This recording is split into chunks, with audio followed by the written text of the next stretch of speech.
Hey guys, tonight we dive into something that might seem mundane at first, but trust me, it's deeply fascinating. We're exploring ancient civilizations' weird sleep customs across history. Yes, you heard that right. Forget our modern comfy mattresses and strict 8-hour sleep schedules for a moment. We're going to peek behind the curtain of the ancient world after dark, all the way into the strange bedtime habits and rituals that rarely make the history textbooks.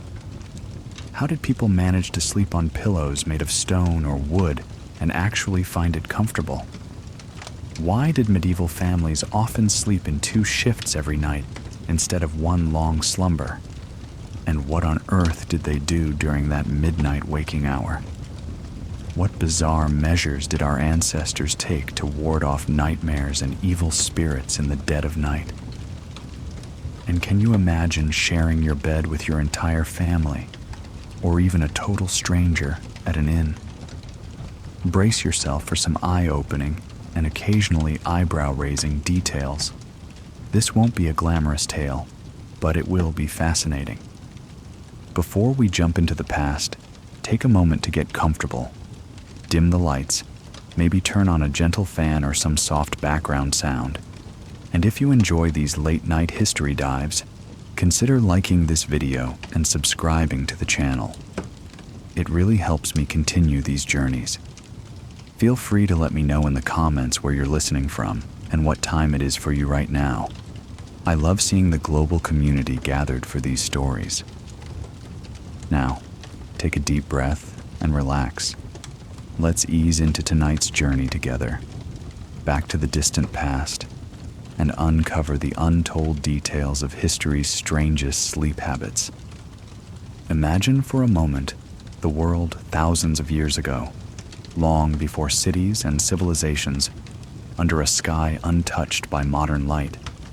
The night is vast and dark blue, pinpricked by countless stars.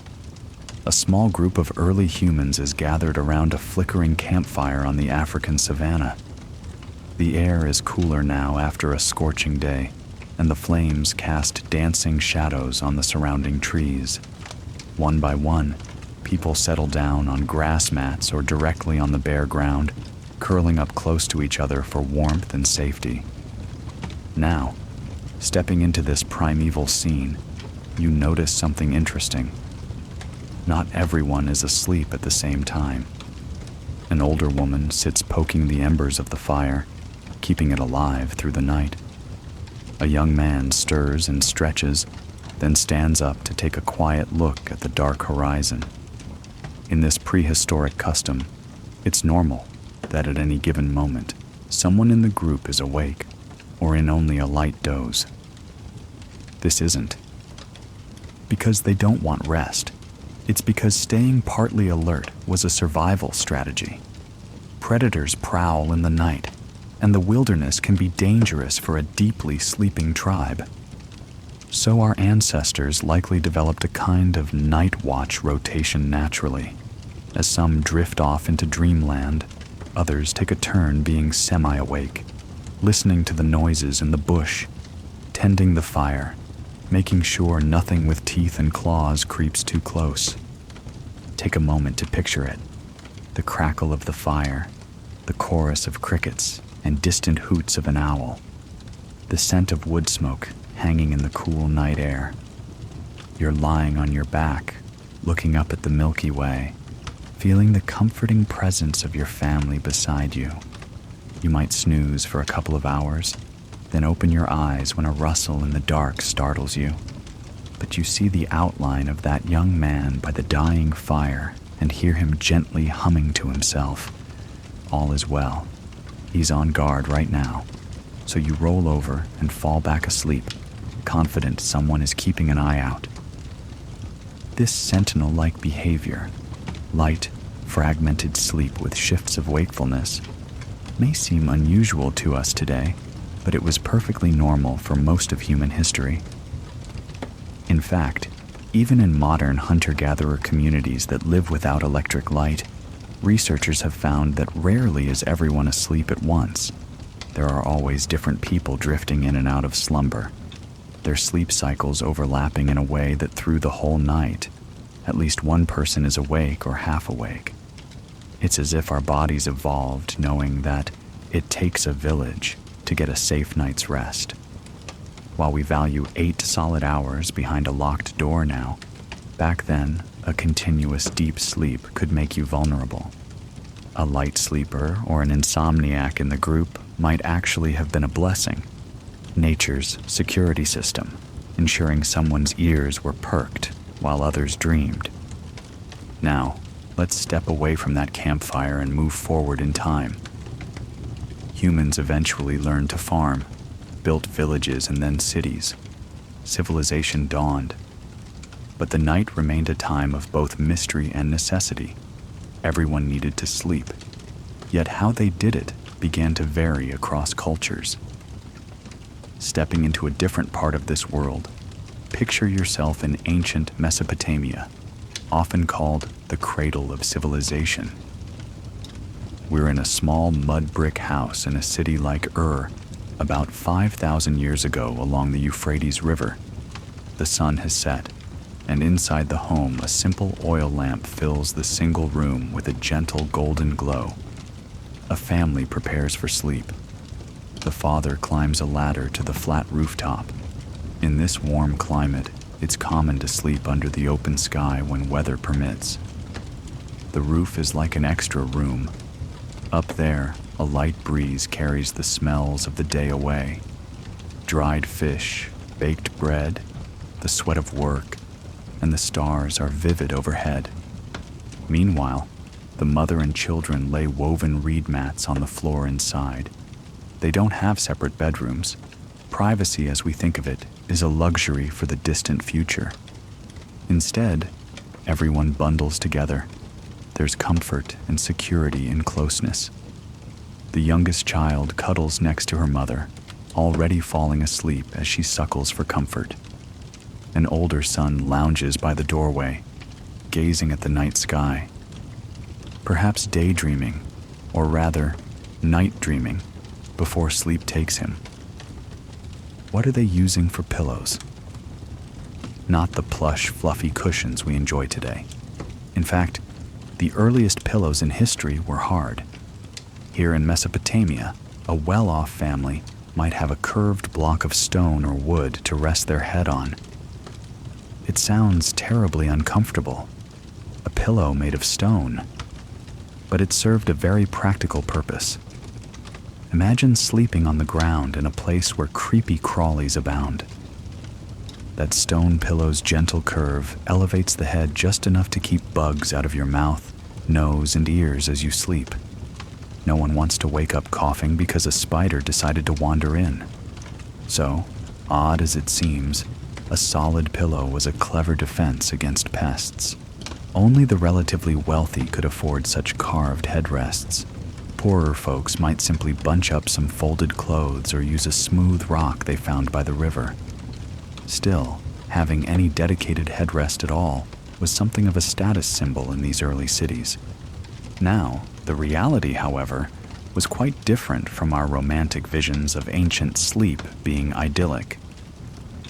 Even in the comfort of a home, nights could be rough. Without modern screens or nets, mosquitoes whine around your ears. There's a constant battle with fleas and bedbugs that lived in the straw mats and rushes on the floor. People likely woke frequently to scratch bites or shoo away an inquisitive rodent. The air could be smoky from the little lamp or hearth if it was burning, and in winter, if you closed the doors to keep out the cold, the room might get stuffy and the smoke sting your eyes. But that was simply part of life. If you were an ancient Mesopotamian, you probably didn't expect a perfectly tranquil night. Sleep was often segmented by these small disturbances, a pattern of several shorter snoozes rather than one long sleep. And if too many pests were bothering you indoors, well, you might join the others on the rooftop to catch a breeze and let the night air carry the mosquitoes away. With luck. From Mesopotamia, our journey takes us to another magnificent early civilization, ancient Egypt. Now, Stepping into an Egyptian household circa 1300 BCE, let's peek behind the curtained doorway of a modest home along the Nile. It's a balmy night under the Egyptian sky. Through the open windows, you can hear the distant croak of frogs and the gentle lapping of the river against its banks. In the main room of the house, a couple prepares for bed. They don't have a bed in the modern sense. Most common Egyptians didn't. Perhaps they have a simple wooden cot or a daybed that doubles as seating by day. More likely, they will spread out a woven mat or thick blanket on the packed earth floor. But there is one object they treat with special care: the headrest. Ancient Egyptians were huge fans of the headrest, a kind of pillow carved from wood or sometimes even stone or ivory. Picture a small pedestal with a curved top, just big enough to cradle the side of your face. Our Egyptian man gently places a wooden headrest at the end of the mat. By modern standards, it looks terribly stiff and unforgiving. Basically, a curved block on a stand. But he swears by it. Not only does it elevate his head to catch the faint night breeze, allowing a bit of cooling air around the neck, it also protects his elaborate hairstyle. Perhaps he has his hair styled or even wears a wig. Wigs were quite popular in Egypt for those who could afford them. With a conventional soft pillow, all those carefully braided locks would be flattened and mussed up by morning. But a headrest, hard and unyielding, keeps the head a couple of inches above the sleeping mat. No bedhead to worry about. His wife also uses one, not wanting to crush her beautiful thick hair or the scented cones of perfumed fat that some elite Egyptians placed on their wigs to melt slowly and release fragrance through the night. Beyond practical concerns, the Egyptians gave their headrests a spiritual role. They often carved or painted images of protective deities on these pillows, especially the gods Bes and Taweret. Bes is a squat, leonine dwarf god with a fierce yet comical face, known to ward off evil spirits. Taweret is a protective goddess depicted as a pregnant hippopotamus guarding mothers and children.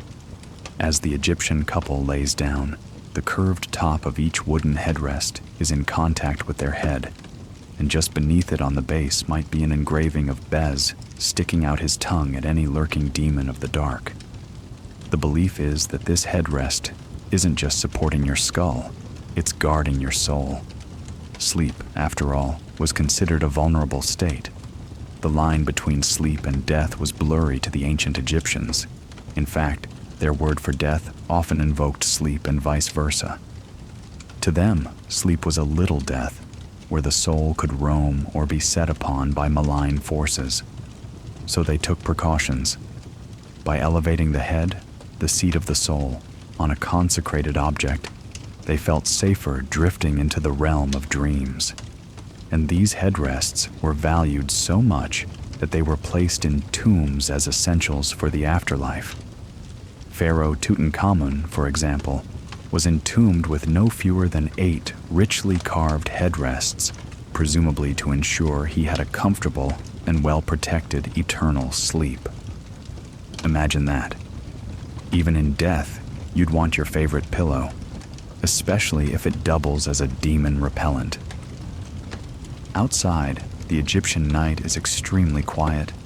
There's no traffic noise, no hum of electricity. Perhaps just a dog barking somewhere across the fields, or the gentle bray of a distant donkey. Our couple might whisper a few words to each other about the day's events, how the grain harvest is going, or gossip about the pharaoh's latest decree. But soon their voices trail off. It's dark, truly dark, except for silver moonlight casting window frame shadows on the floor. They have a small clay night lamp, but oil is precious, so they extinguish it to save fuel. In the pitch black, they close their eyes. If they have trouble sleeping, maybe they mutter a short prayer to Hathor or Isis, asking for pleasant dreams. The Egyptians highly valued dreams. They believed that through dreams one could receive messages from the gods. In fact, somewhere in Thebes, a learned scribe might at that very moment be compiling a dream book, a list of dream symbols and their interpretations. If you dream of walking on the river, it means X. If you dream of seeing a crocodile, it means Y. But for our ordinary couple, any dream will do, as long as it's not a nightmare sent by some spiteful spirit. Thanks to the images of Bez on their headrests, they feel protected. Can you imagine sleeping with such trust in a carved piece of wood to keep bad dreams away? It might sound superstitious to us, but think of the little rituals many of us have even today. Maybe you need your lucky blanket, or you say sweet dreams to your loved ones as a kind of charm. The Egyptians simply gave those rituals concrete form. And here's something relatable. They also dealt with the eternal nuisance of mosquitoes.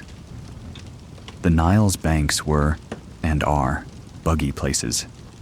Wealthy Egyptians could drape fine linen gauze over their beds as primitive mosquito nets.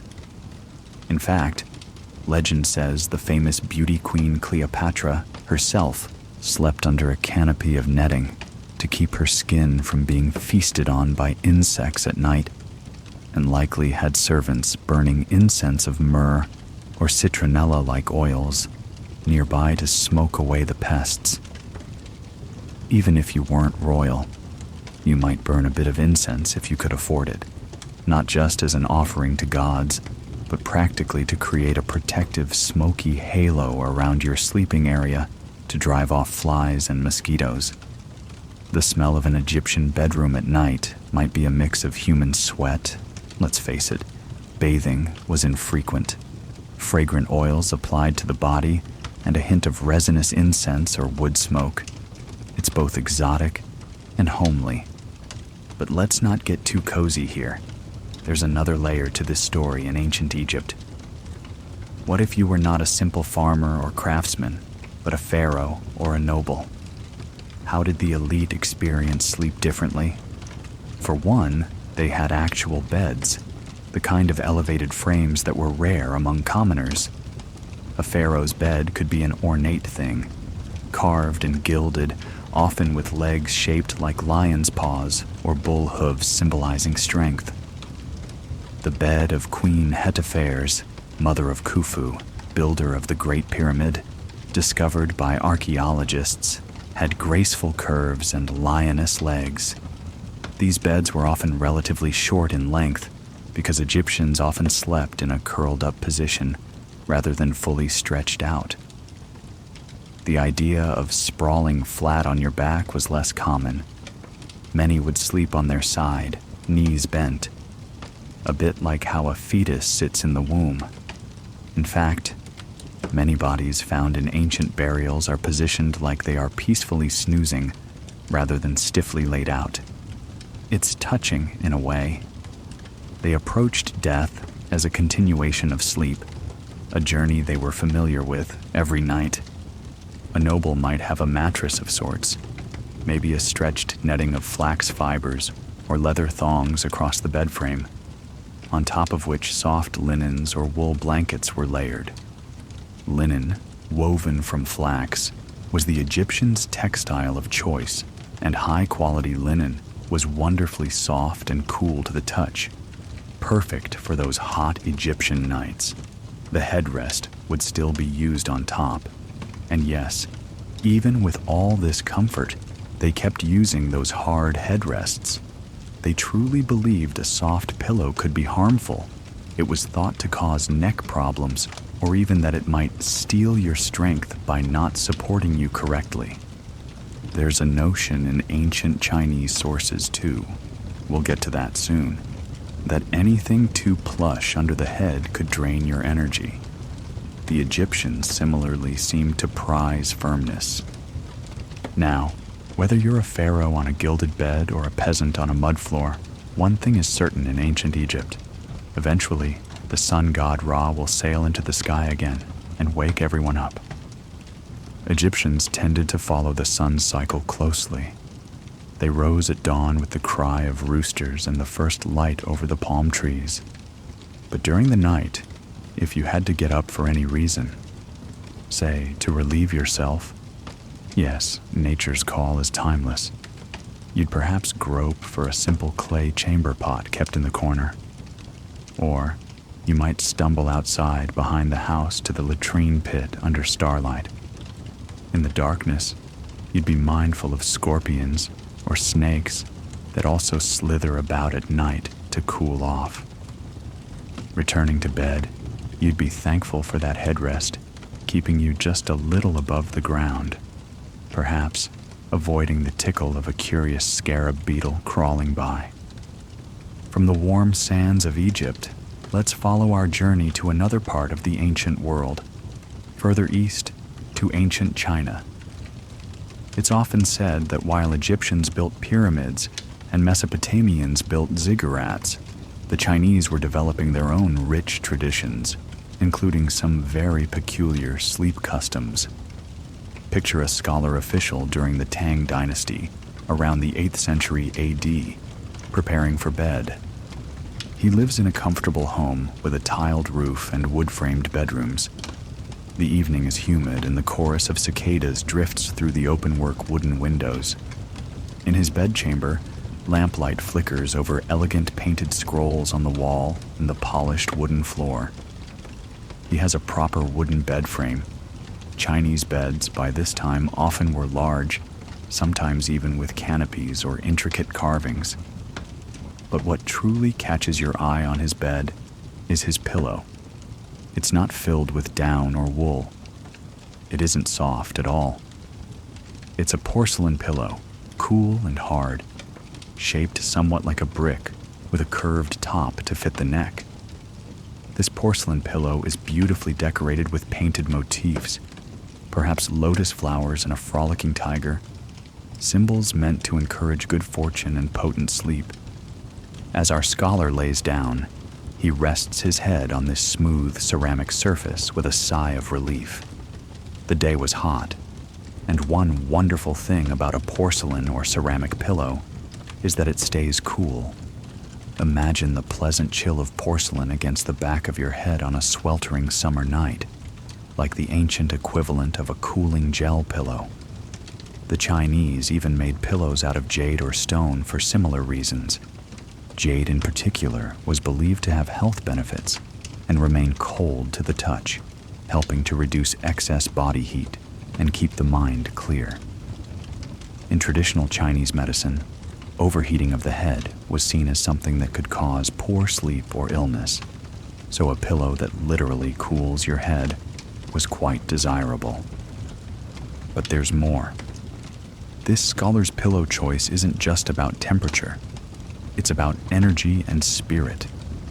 In Chinese belief, the human body had life energy, QI, and maintaining proper circulation of blood and qi was crucial. There was a notion that soft pillows might actually be bad for you, that a plush, sinking pillow could cut off circulation or overly relax the body's energy flow, leading to weakness or even inviting unwanted spiritual entities. Yes, they thought a too comfortable pillow could court demons by making you so relaxed and defenseless that malicious spirits might bother you.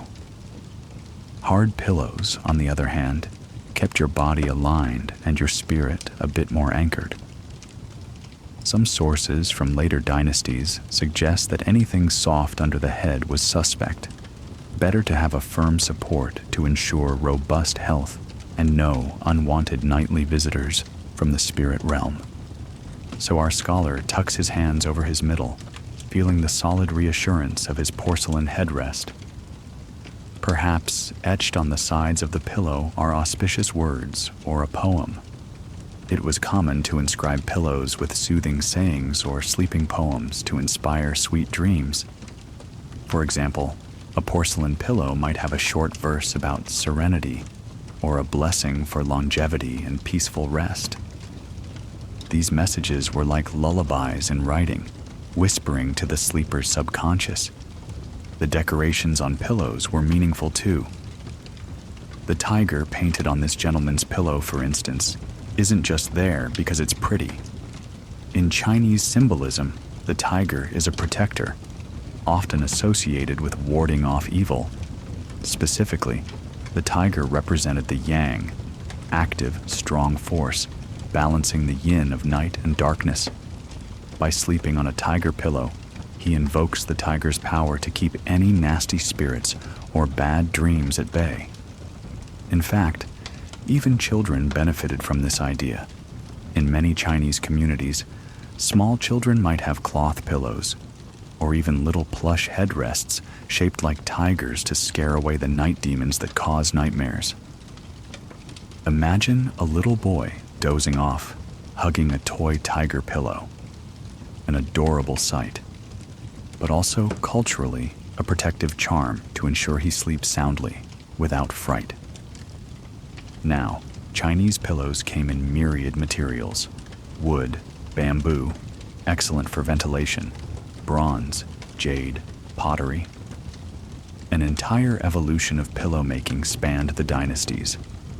Porcelain pillows started appearing around the Tang dynasty and flourished in the Song dynasty, 960 to 1279, when ceramic craftsmen made them in large quantities. They were so durable that many survive today in museums. For a long time, archaeologists thought these ceramic pillows were perhaps only made for placing in tombs as grave goods, since they're so hard for daily use. But written records and art from the period show they were indeed used by the living too. However, it's possible that some especially elaborate ones, shaped like, say, a reclining boy or a lotus bloom, might have been made to accompany the dead into eternity, giving comfort in the afterlife, similar to the Egyptians, burying headrests with mummies. Let's imagine it's a particularly hot summer night in the city of Kaifeng during the Song dynasty. Our scholar, even with his cool pillow, is sweating in the humidity. What to do? Well, he might practice a sort of segmented sleep as well, going to bed early, then waking after a few hours when the heat is too much, and taking a break. He might step out into his courtyard garden under the moonlight to catch a bit of breeze. Perhaps he fans himself, sips a cup of cooled tea, or writes a few lines of poetry by the light of a paper lantern. It's a poetic scene.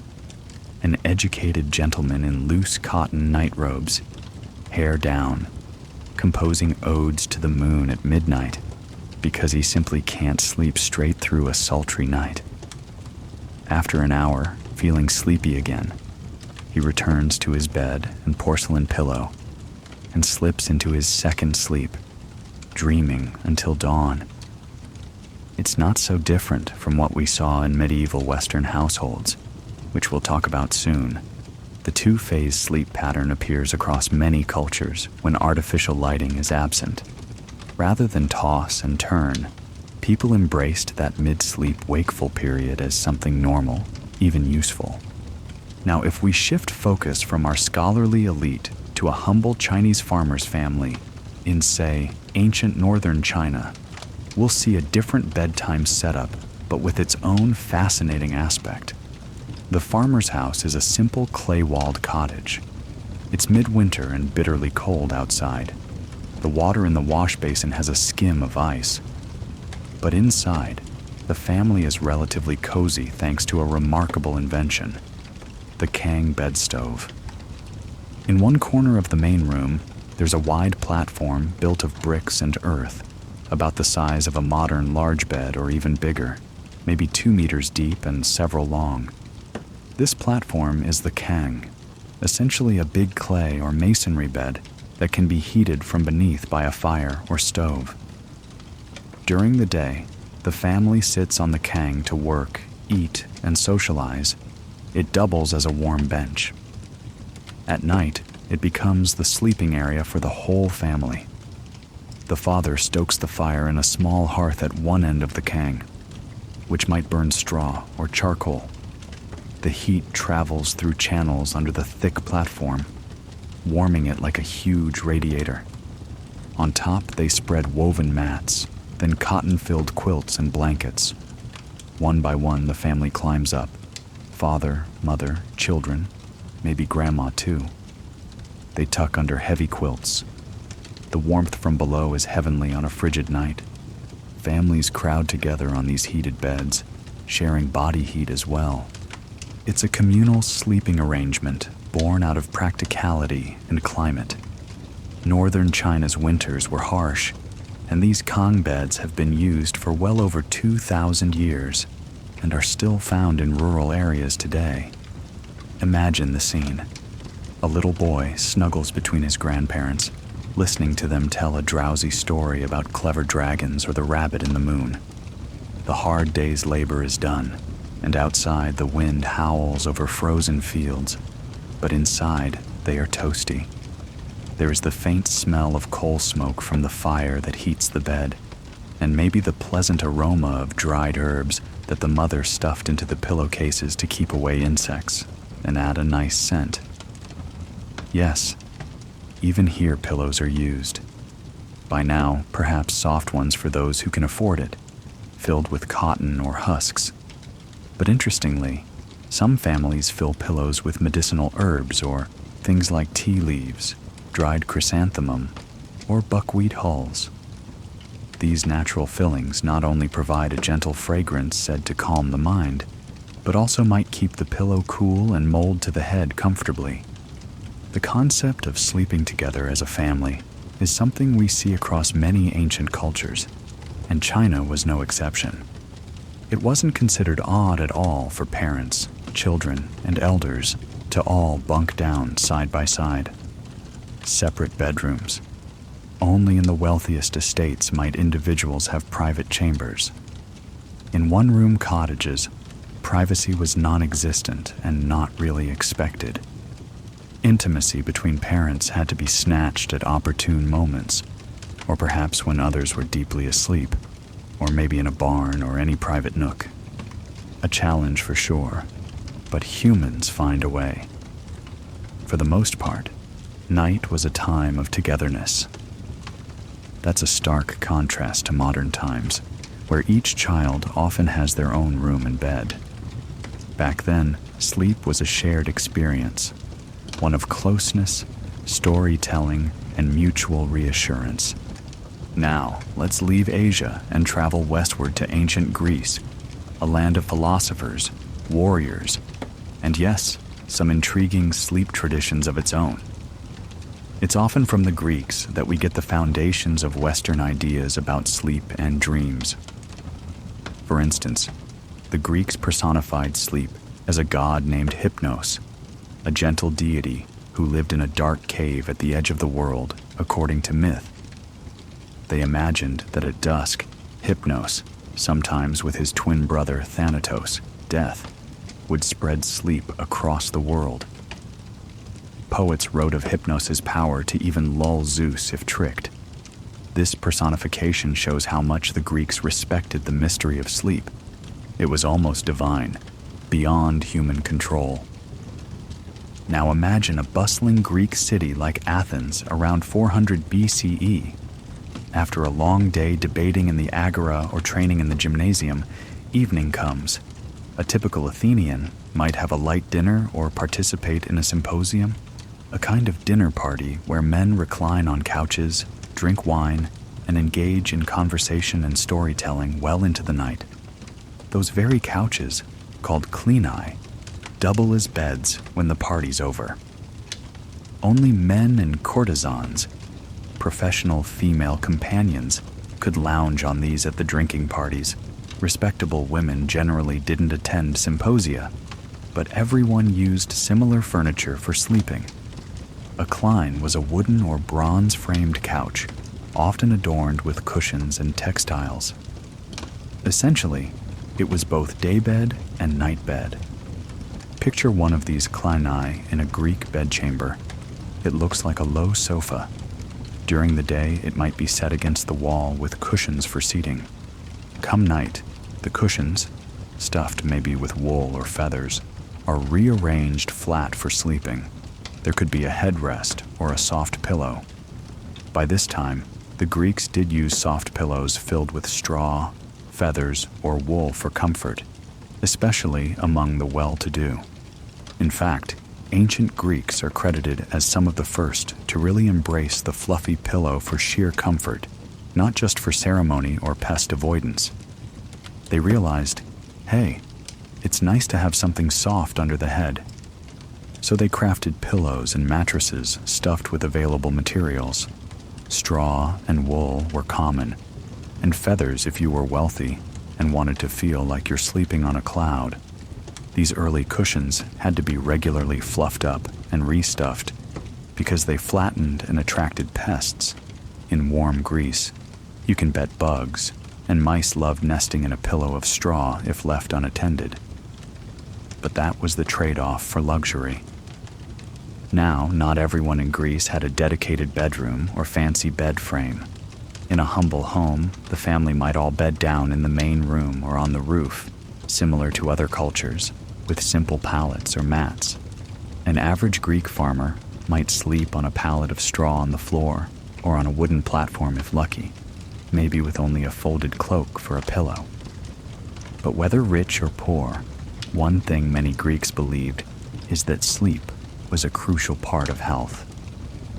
The famous physician Hippocrates in the 5th century BCE wrote about sleep extensively.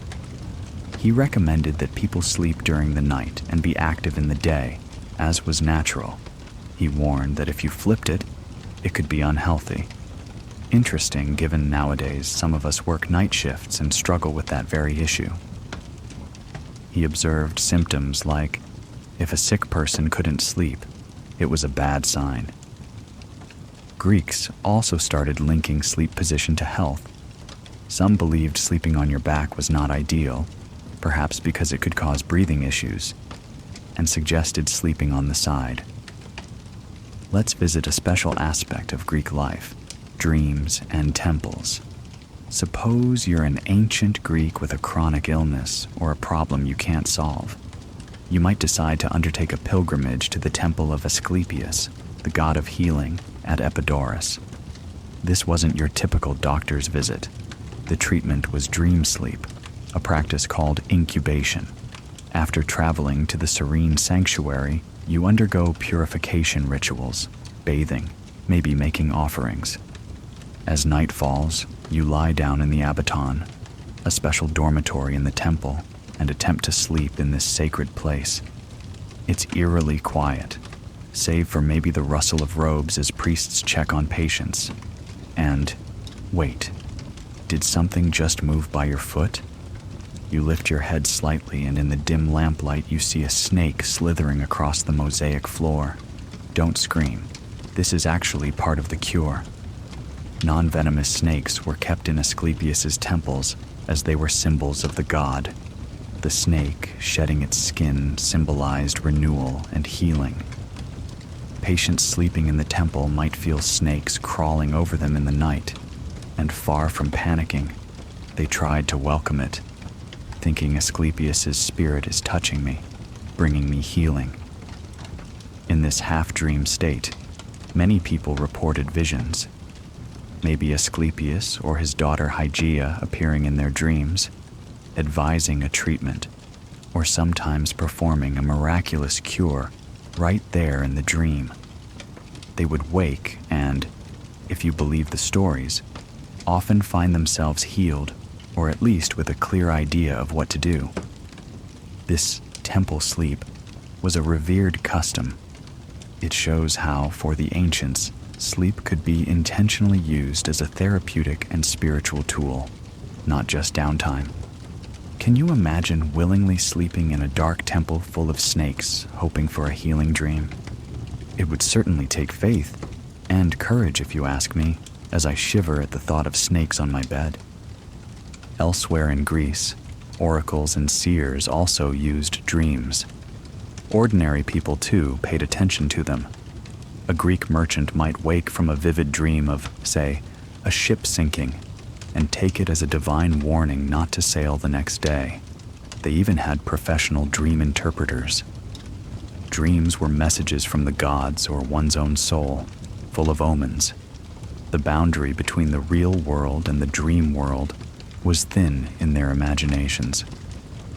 One Greek philosopher, Aristotle, noted that sleep is like a borderland between living and not living, an interesting perspective. While asleep, you're not fully conscious, yet not dead. For Aristotle and others, this suggested the soul might be freer to reveal itself. So sleep was somewhat sacred, a time when truth could slip in through the back door of the mind. Now, dawn approaches in our imaginary Greek scenarios. Greeks, especially farmers, tended to get up early.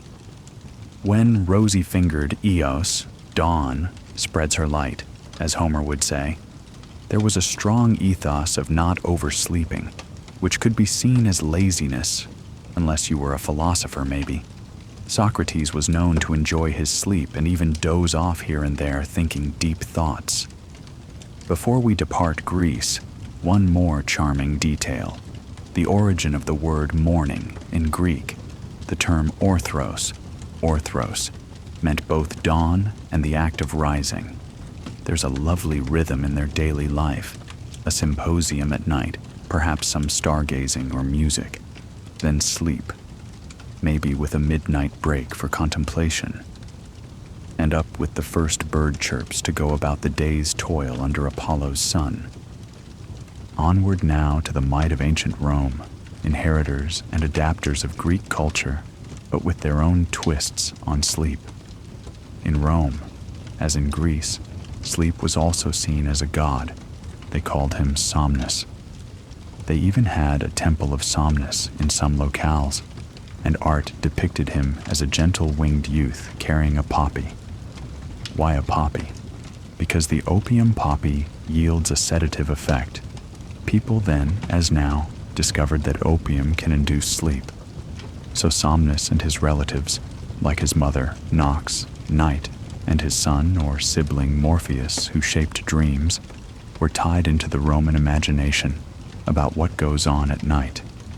Let's wander into a wealthy Roman's villa on the Bay of Naples around 50 CE. The evening has been delightful, a feast in the triclinium, dining room, where guests reclined on couches to dine, followed by storytelling and perhaps a poetry reading. Now, one by one, they depart, and our host, a prosperous merchant, retires to his cubiculum. That's the Latin word for a bedroom, which literally just means a place for lying down. Roman houses of the affluent had multiple small rooms that served as bedrooms. These rooms were often strategically located to be quiet and dark, perhaps at the back of the house or off a courtyard, sometimes without windows or just a high, small opening to minimize light and noise. A perfect sleeping cave. Our merchant's cubiculum is furnished with a wood-framed bed, maybe with bronze accents, its legs carved elegantly. Across it is strung a lattice of ropes to support a mattress.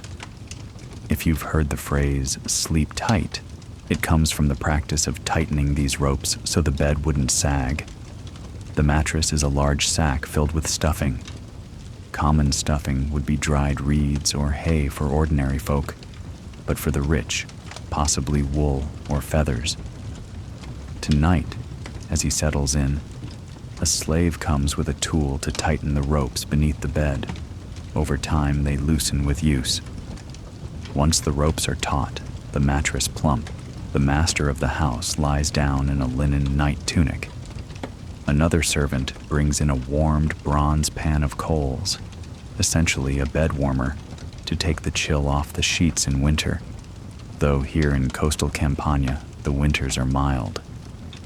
In summer, perhaps they'd sprinkle water on the floor or hang damp reeds at the window, hoping the evaporative cooling gives a little relief from the heat.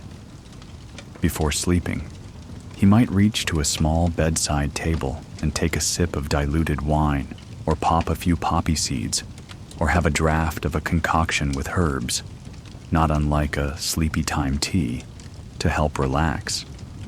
Wealthy Romans often had various herbal remedies on hand, infusions of chamomile, or perhaps a mix like dwale, a medieval recipe true. But Romans also used things like henbane or opium in small doses as sedatives. But one famous anecdote about sleep in Rome concerns not a tonic, but a mattress.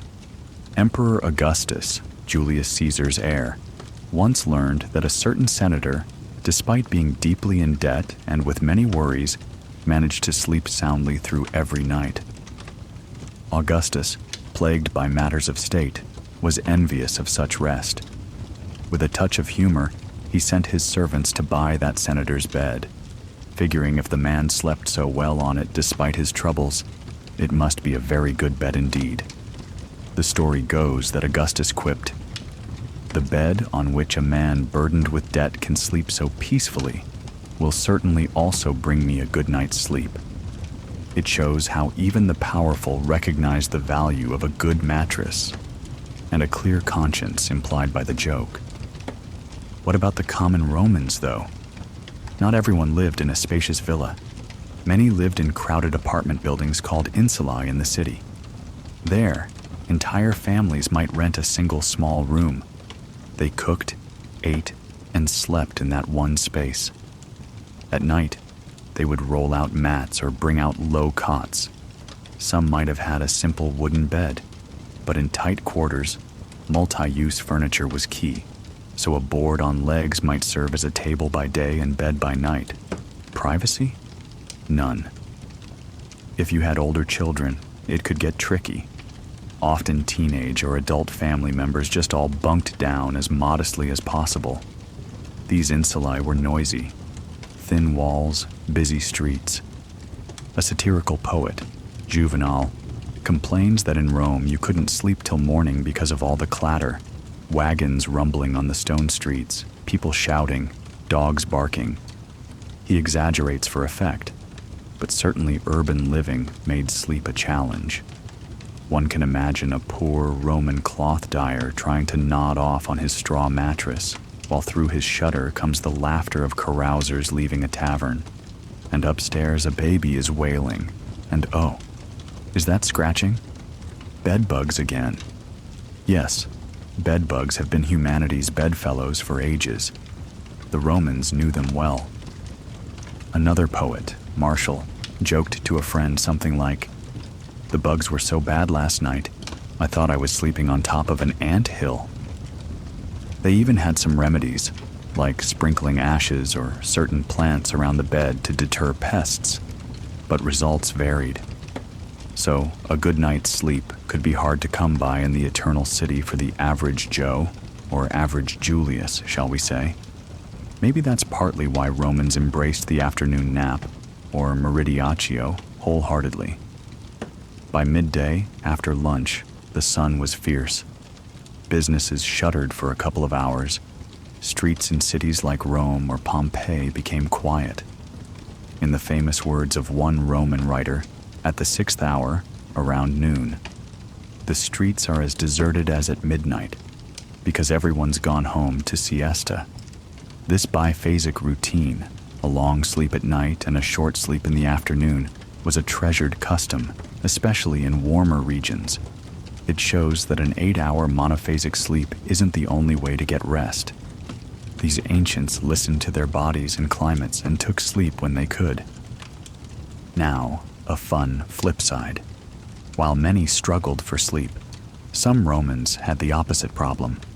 Too much sleep or laziness in the morning was frowned upon by the morally strict. The statesman Cato the Elder, for example, would criticize those who were still snoring after dawn, seeing it as indulgence. The ideal virtuous Roman got up early to start their duties, but certainly, after a big feast or in cold, rainy weather, who wouldn't want to linger in bed? Human nature hasn't changed that much. The Romans also contributed to sleep hygiene by engineering. For instance, they dampened noise in some homes with thick walls or placing bedrooms away from the street side.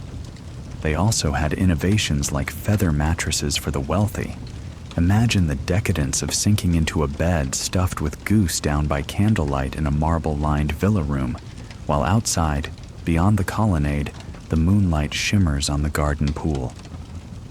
That's the pinnacle of ancient luxury and sleep. But poor or rich, Roman or Greek, one universal constant remains. Eventually night yields to day, and people awaken, some groggier than others. The roosters crow, or, in a busy city, maybe the morning call of the street vendors signals that it's time to shake off whatever dreams Morpheus sent and get back to the world of the living. As night after night, century after century passed, humanity's relationship with sleep kept evolving. Now, stepping into a different part of this world and time, let's venture into the heart of medieval Europe. Here we'll find some of the most intriguing and outright weird sleep customs compared to what we consider normal today. If you've ever heard that people in the Middle Ages slept sitting up, or that they were terrified of night demons, or that everyone went to bed at sunset, some of those ideas have a grain of truth, and some are myths to unpack. Visualize a medieval peasant's cottage in, say, England or France around the 14th century. It's basically one big room, perhaps two at most, one for living, cooking, and a tiny annex for animals or storage. The walls are wattle and daub, woven sticks smeared with mud, the floor dirt. In the center, or near it, a hearth fire smolders, providing the only heat. By day, smoke from that fire escapes through a hole in the thatched roof, but it also coats everything inside with soot, including the straw laid down in one corner as bedding. As darkness falls, the family prepares for sleep. There's no separate bedroom. Instead, they have a large straw mattress, or simply heaps of straw and old blankets on the ground, what was called a pallet or truckle bed. If they're fortunate, they might have built a rough wooden frame to lift the bedding slightly off the damp ground, but often not. They share this bed, mother, father, and the youngest children at least. Older kids, if space, might sleep perpendicular at the foot of the bed or on another pile of straw by the wall, or even up in the loft if there is a second level used for storage. The idea of each person having their own bed is laughable. A bed is a communal asset for the whole household. The mattress is literally a sack filled with straw, hay, or dried moss. Every so often, maybe seasonally, they'll empty and refill it to keep it somewhat fresh and less vermin-infested. The term hitting the hay comes from exactly this. You'd fluff up your straw mattress by literally whacking it a bit to loosen the packed straw and chase out any critters, then lie down. For a pillow, they might use a coarse sack stuffed with hay or wool, or simply a rolled cloak. Many just used an underpillow, basically their spare clothes bundled up. Our peasant family may not own a proper pillow at all. In medieval Europe, pillows were actually viewed at one point as a status symbol. There's a tale that King Henry VIII, 16th century, a bit later medieval period, banned anyone except pregnant women from using soft pillows, regarding them as a silly luxury for men. While it's doubtful how enforceable or serious that was, it reveals a mindset. A real man was supposed to be tough enough to sleep without a pillow. Pillows were for the delicate, women, babies, the sick, or the rich who could afford to be soft. Nonetheless, by the later Middle Ages, pillows did start creeping into more common use, especially among the wealthy merchants and nobility who enjoyed creature comforts.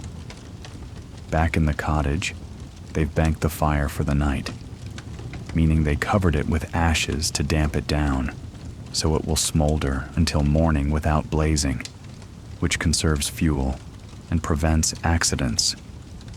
This practice was so common that towns had a curfew bell in the evening, from French couvre-feu, cover the fire, reminding everyone to safely cover their hearth and get ready for sleep.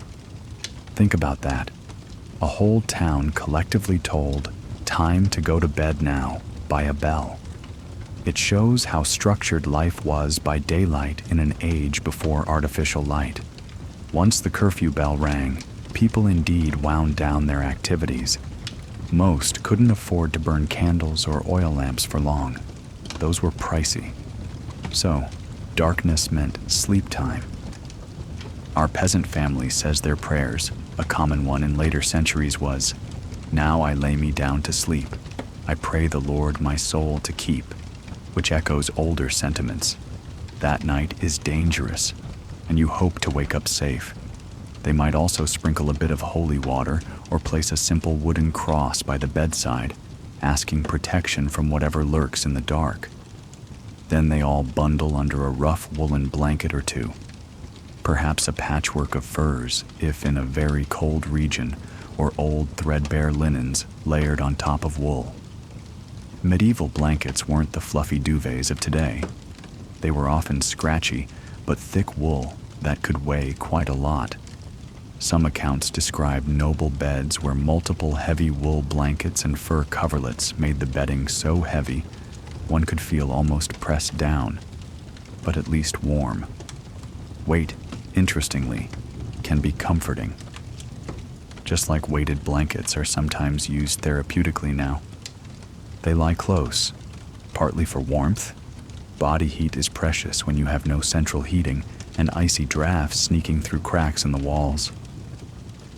Perhaps a chicken clucks softly in a corner, or even a small pig is tucked in a pen at the back. Not unheard of, as valuable animals might be kept inside at night to prevent theft or keep them from freezing.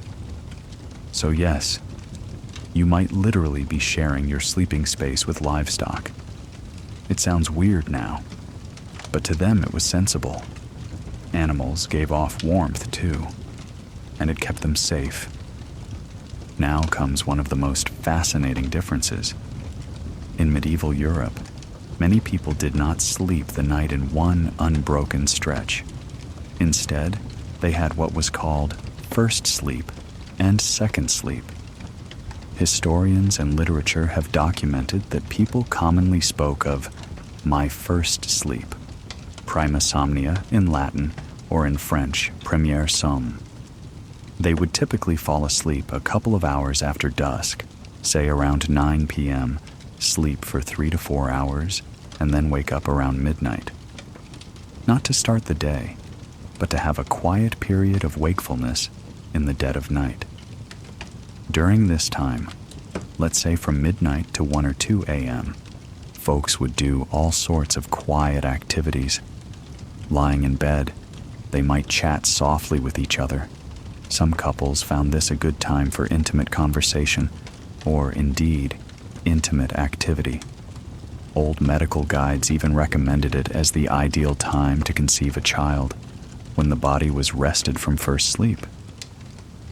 They might tend to the fire, add a log so it wouldn't go out before morning. If someone had to relieve themselves, this was the time. They'd grope for the chamber pot in the darkness or head outside quickly, being cautious of any spirits or thieves in the night.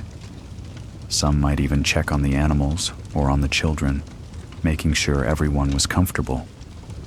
More pious individuals might use the time for prayer or meditation.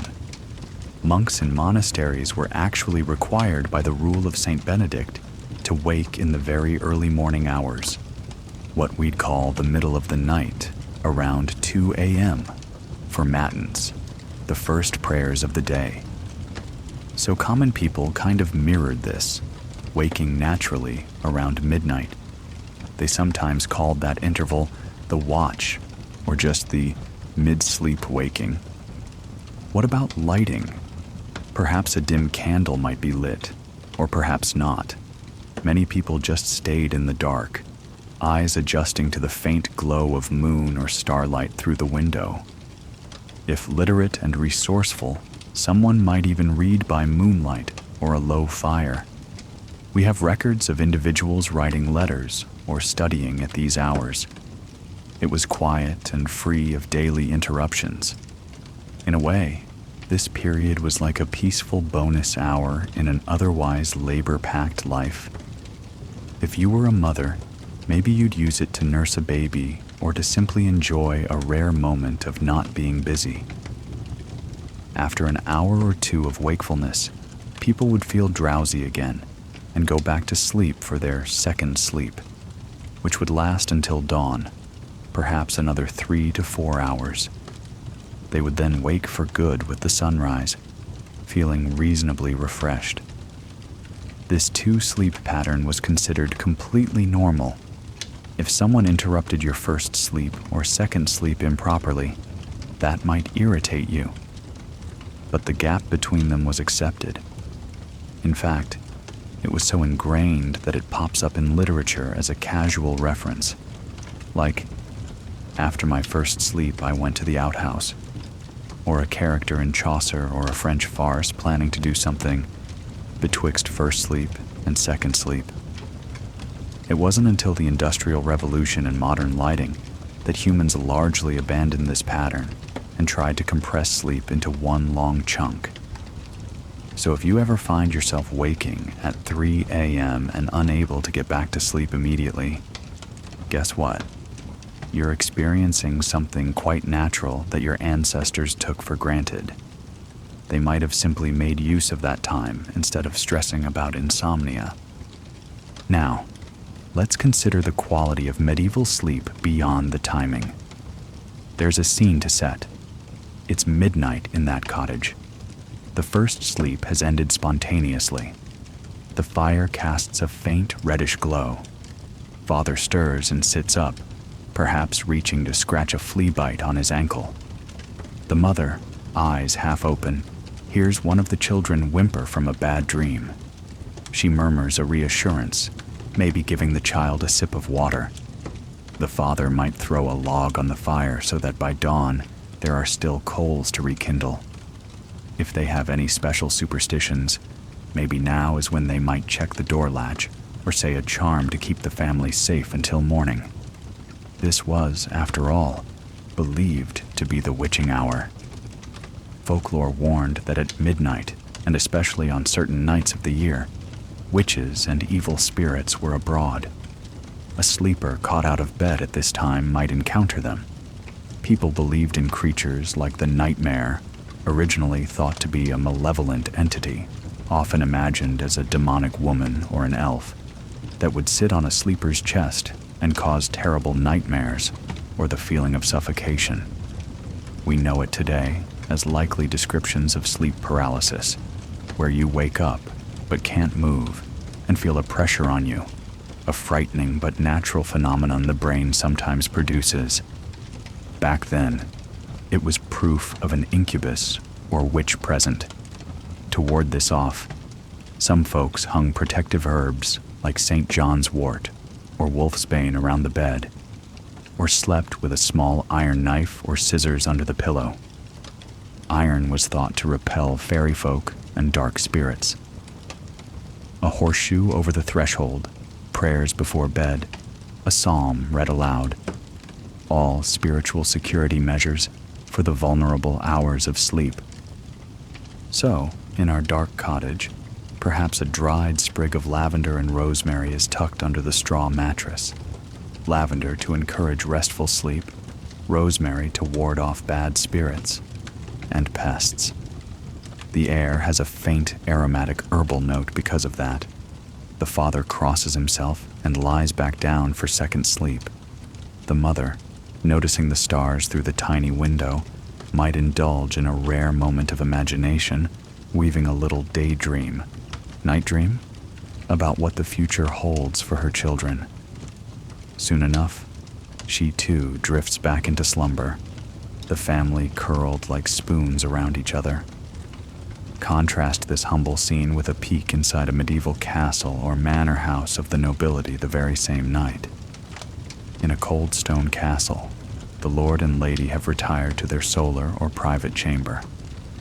A grand four-poster bed stands against the wall, its tall posts holding up a canopy from which drapes heavy bed curtains. These beds were highly valued possessions, often the most expensive thing in the room, sometimes even willed to heirs. They were so large and ornate that they needed steps to climb into. The mattress could be layers, a base of straw or wool, topped with a feather bed.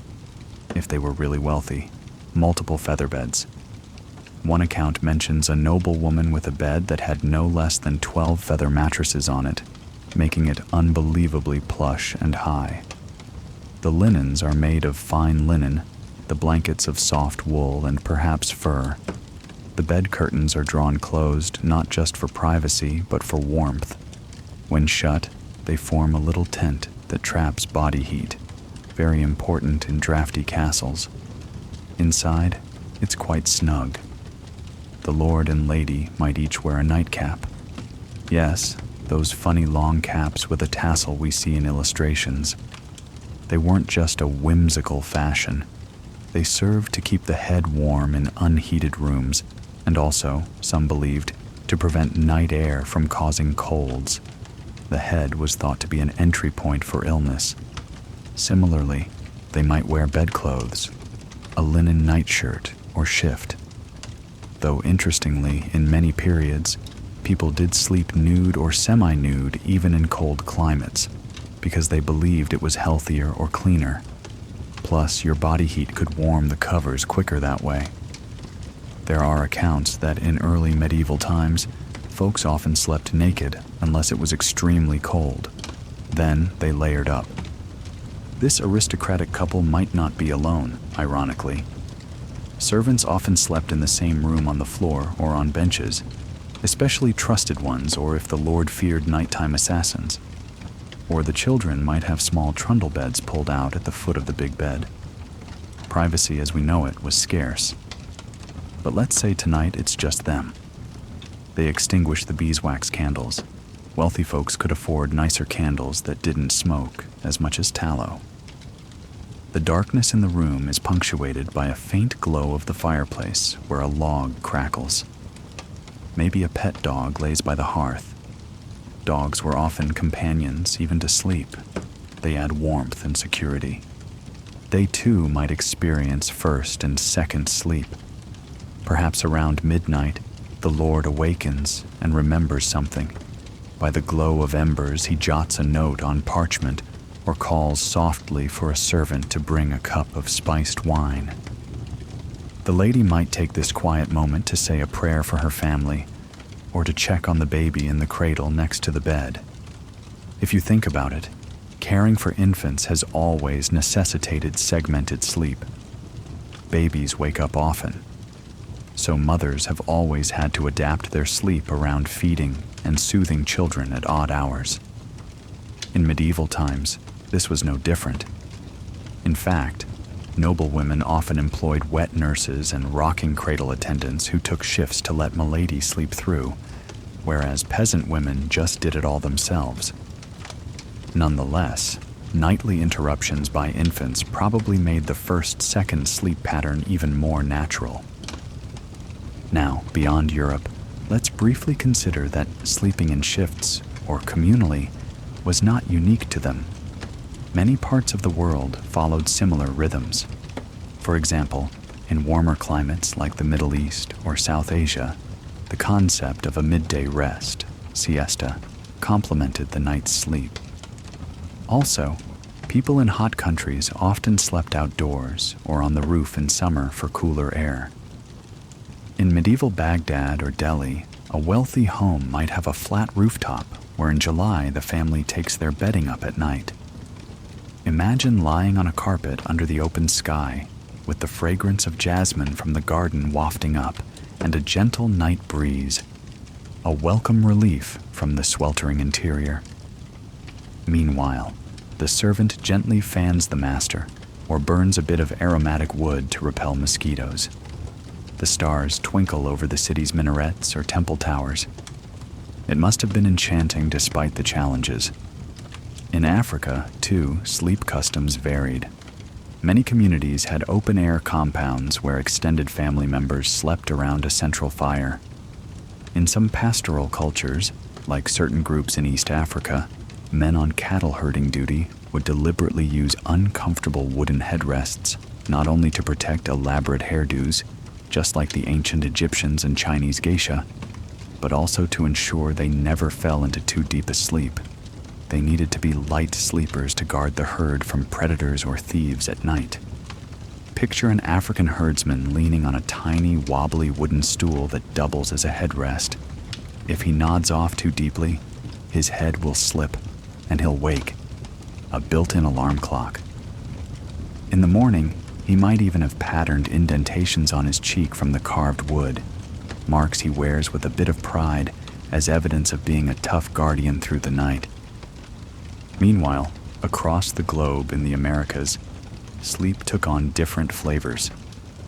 For instance, in the lush rainforests of the Yucatan or Amazon, indigenous peoples found a brilliant solution to the muggy heat and creepy crawlies: the hammock.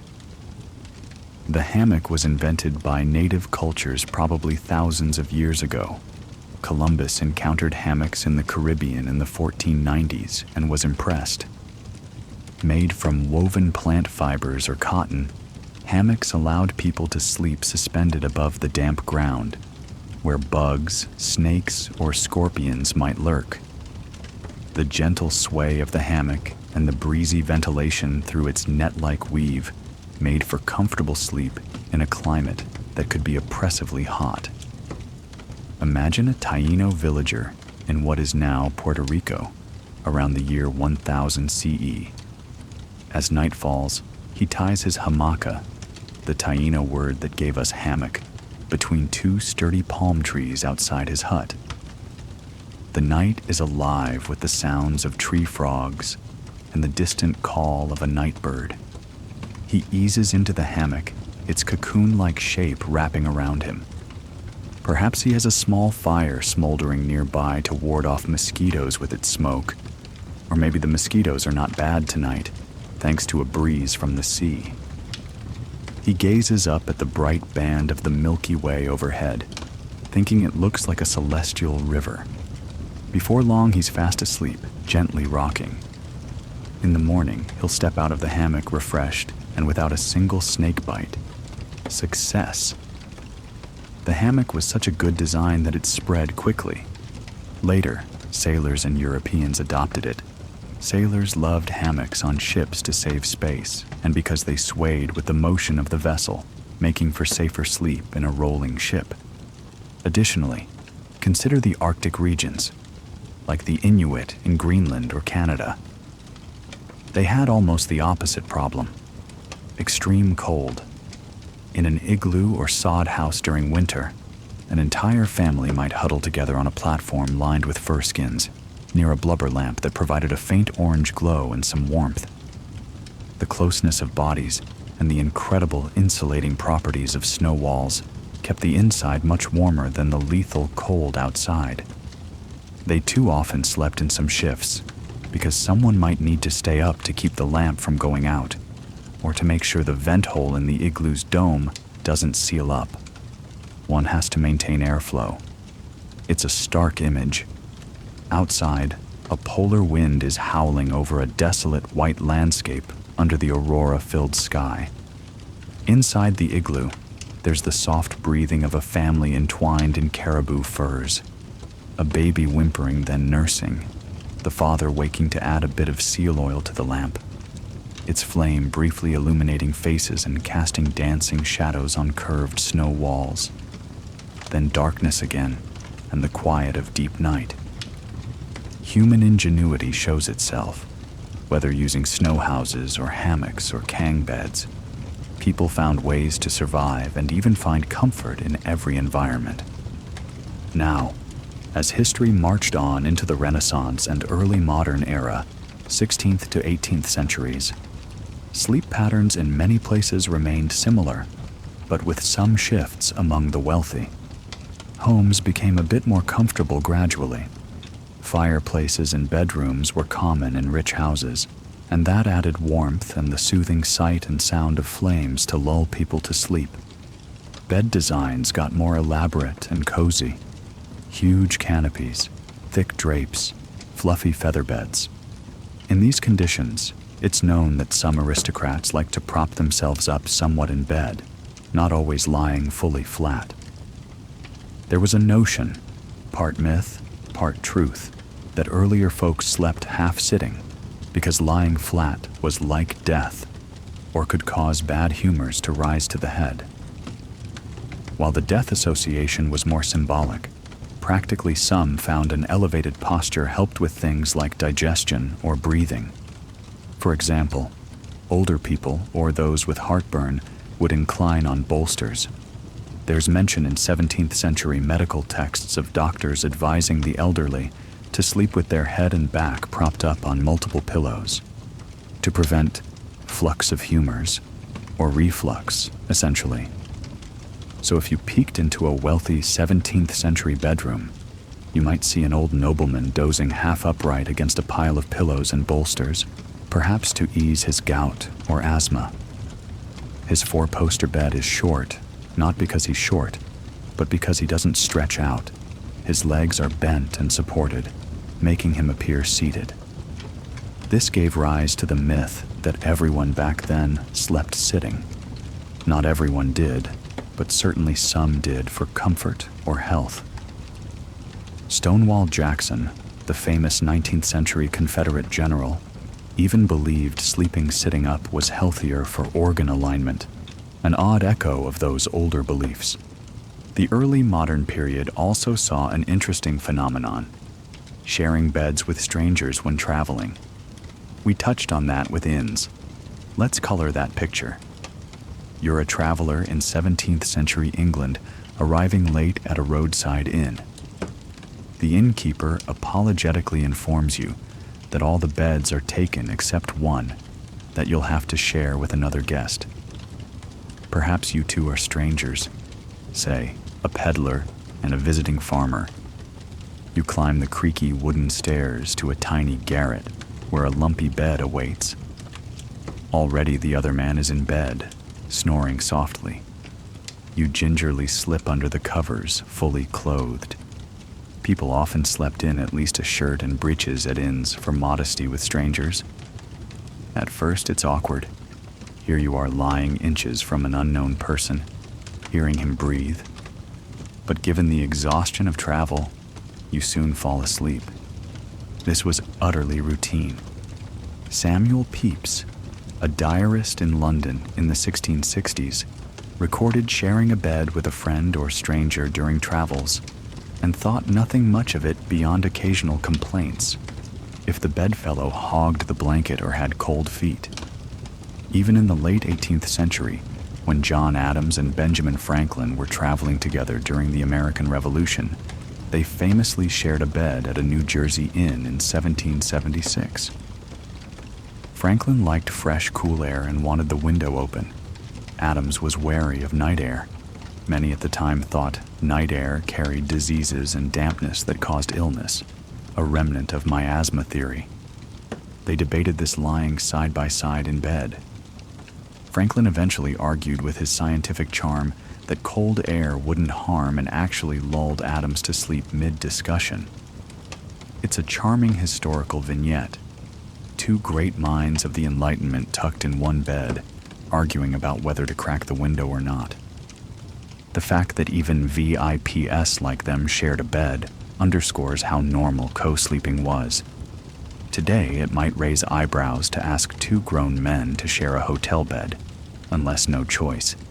But back then, space was limited, and no one wanted to sleep on the floor if a bed space was available, so they got cozy.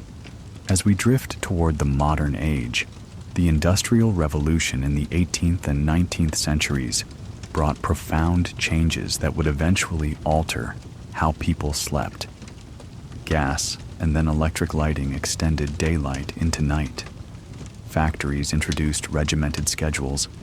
People had to wake up at precise times to the shrill of alarm clocks to get to work on time. The relaxing midnight awake hour gradually vanished in industrialized societies because staying up an hour at night meant losing precious sleep when you had to rise at 5 a.m. for a factory shift. So by late 19th century, many Westerners were attempting to compress sleep into one continuous block again. Advice manuals started to emphasize the importance of getting solid sleep and not waking up. The old two-sleep idea faded from cultural memory until historians uncovered it again centuries later. But not all traditional practices disappeared. Some lingered or adapted. For example, napping in daytime remained important in hot countries. The siesta culture thrives to this day in parts of Spain, Latin America, etc., which actually traces back to those Roman and medieval midday rests. Co-sleeping with babies or family is still common in many cultures worldwide because it fosters bonding and facilitates nursing, and, frankly, because not everyone has the luxury of multiple rooms. One rather brutal reality across history until very recently. Sleep could be dangerous due to external threats. We mentioned being wary of predators or spirits, but consider crime and conflict. In medieval and early modern towns, nights were when bandits or thieves might strike. That's why cities had night watchmen. Someone would patrol with a lantern and a cudgel, calling out the hours, midnight and all's well, or sounding an alarm if a fire or crime was spotted. Hearing the watchman's cry in the dark while snug in bed was comforting. It meant someone was alert so you could sleep easier. In castles or military camps, sentries were always posted through the night, keeping watch in rotation while comrades slept.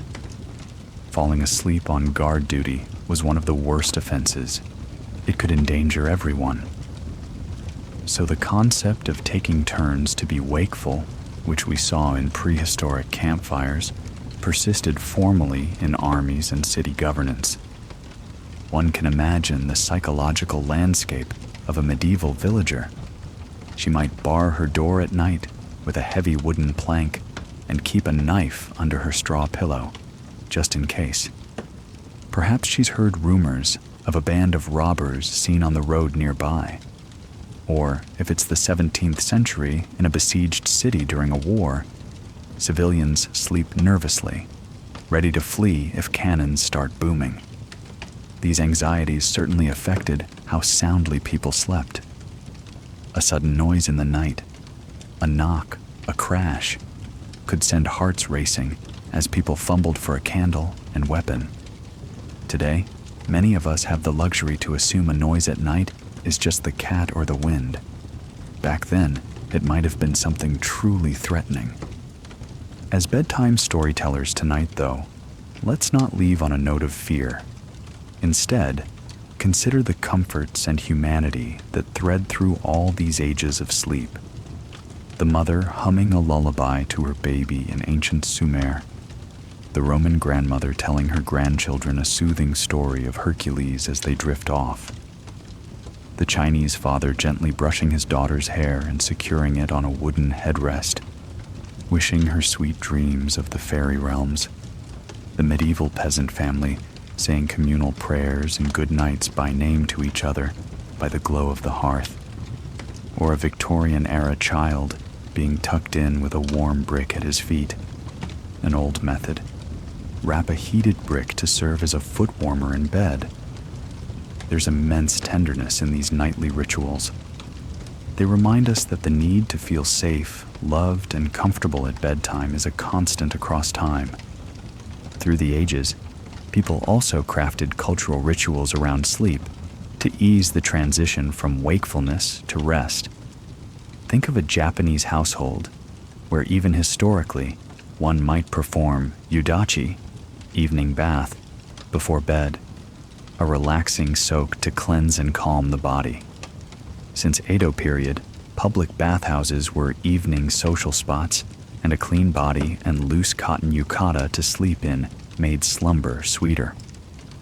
Or in India, perhaps an ancient routine of drinking a cup of warm milk with spices. The origin of our turmeric latte trend goes way back. Turmeric and milk as a soporific. In medieval Europe, some folks drank posset, a warm milky ale with spices, as a nightcap. The very term nightcap also refers to wearing a cap, but came to mean a little nip of alcohol before bed to encourage drowsiness. A small ale or wine, or later, cocoa or tea. Though tea has caffeine, evening teas were usually herbal tisanes. These comforting beverages spanning cultures, warm milk, chamomile tea, hot toddy, show how we've long sought gentle aids for sleep's embrace. Then there are beds themselves as symbols of life's stages. In many cultures, the marriage bed was important. A new bed might be given to a couple at their wedding, and often the whole community was interested in whether that bed would produce heirs soon. Conversely, the deathbed and final sleep have always been poignant metaphors. In languages across the world, to go to sleep can mean to die, reflecting how closely linked sleep and death have been in human thought. As Hypnos and Thanatos were brothers in Greek myth, so sleep is the brother of death in many proverbs. But unlike death, we wake from sleep. And historically, people took comfort in believing that perhaps death itself was just a longer sleep until an awakening, in an afterlife or resurrection, as many religions promise. This gave the nightly act of falling asleep a kind of spiritual rehearsal and reassurance. If I can safely voyage in my dreams and return in the morning, perhaps the same will be on a grander scale when I take my last breath. As we gently start to conclude our journey, think of how each era and place we visited had its own flavor of night, yet certain things remain so familiar. The love of a soft pillow, or for some, the preference for a firm one. The relief of lying down after a tiring day. The soothing crackle of a fire, or the hum of cicadas lulling one to sleep. The fears that come out at night, be they real, wolves, raiders, or imagined, ghosts, demons, and the ways people coped, with togetherness, with faith, with charms, or a trusty dog by their side. And the mornings, oh the sweet, sometimes harsh, return of morning. A medieval laborer might wake sore and stiff on his straw, but a glance at his peacefully sleeping children perhaps made him smile and ready to face another day. A princess might wake in her sumptuous bed, ring a little bell for her maids, and perhaps muse about the strange dream she had. Regardless of station, they all participated in this strange ritual of surrendering to unconsciousness each day, a third of life given over to this weird state, where our minds concoct wild visions and our bodies recharge. We should also appreciate how resilient people were. They dealt with what we might consider adverse sleeping conditions. No AC in summer, no heaters in winter, beyond fires, often lumpy bedding, pests everywhere, crowding, noise, superstition fueled anxiety. Yet they slept and lived their lives. It makes one grateful for the comforts we have now, but also reminds us that maybe we don't need everything to be perfect to rest. Our ancestors managed, and so can we on a rough night. In many ways, some of these old customs are coming around again. Modern sleep science tells us napping can be good for you, just as Romans did. Polyphasic sleep, multiple sleeps in a day, is actually an area of interest, with people experimenting with first and second sleeps intentionally. The idea of limiting screen time and having a calming pre-bed routine. Well, before electricity, everyone did that by default. Nights were naturally quiet and dim, perfect for melatonin to do its work. And consider how popular bedtime stories for adults have become. You're listening to one now. It's almost a return to those evenings when Grandma would tell tales by the fireplace, or a bard would spin a yarn to a drowsy hall. We crave that gentle storytelling as we drift off, just as humans always have. Now, lying here in the 21st century, perhaps under your own cozy blanket, You can close your eyes and feel a connection to all those people of the past. Picture a timeline of nights, a Babylonian herder gazing at the same moon, a Greek philosopher falling asleep pondering the nature of dreams, a medieval child murmuring a prayer, a Chinese artisan closing up his shop and unrolling a mat to sleep, an African villager adding wood to the communal fire, a Polynesian navigator on a canoe ship lulled by ocean waves as he dozes under the stars. Different eras, different lands, but all joined in this nightly act. Our journey has taken us across millennia of midnight mysteries, and I hope it's opened your eyes, perhaps only figuratively, as by now your eyes might be quite heavy, to just how fascinating even the most ordinary human activity, sleeping, can be when viewed through history's lens. We've seen that what we consider weird or antiquated often had logic behind it, born of necessity or belief. And some things that we thought were new, like segmented sleep or cooling pillows, were already known to our ancestors. History has a cyclical way about it, even in our beds. On that note, it's time to gently end this expedition through the ages of slumber. I invite you to take a slow, deep breath now, in and out. Feel the surface beneath you supporting your body, much like a wooden bed frame supported a sleeper centuries ago. Feel the warmth of your blanket, akin to the furs and quilts that comforted those long-ago dreamers. Know that at this very moment, countless others around the world are doing the same as you, closing their eyes, letting go of the day. In a way, when we sleep, we're all united in a single human experience, as old as time. You might even think of tonight's sleep as not just your own, but as tapping into that grand tradition. Maybe you'll have a dream of ancient lands, perhaps strolling through an Egyptian market, or walking along the Great Wall under the moon, carrying the echoes of what you've heard. Or maybe you won't dream at all and just sink into a deep, restorative oblivion. However your sleep comes, welcome it. You're in good company with history. Thank you for joining me on this journey into the past's hidden bedrooms and nighttime customs. It's been a pleasure guiding you through dimly lit halls and starlit camps, through the lullabies of time. Sleep well, and until our next adventure, rest easy. Thank you for listening, everyone. Take care. Good night and pleasant dreams.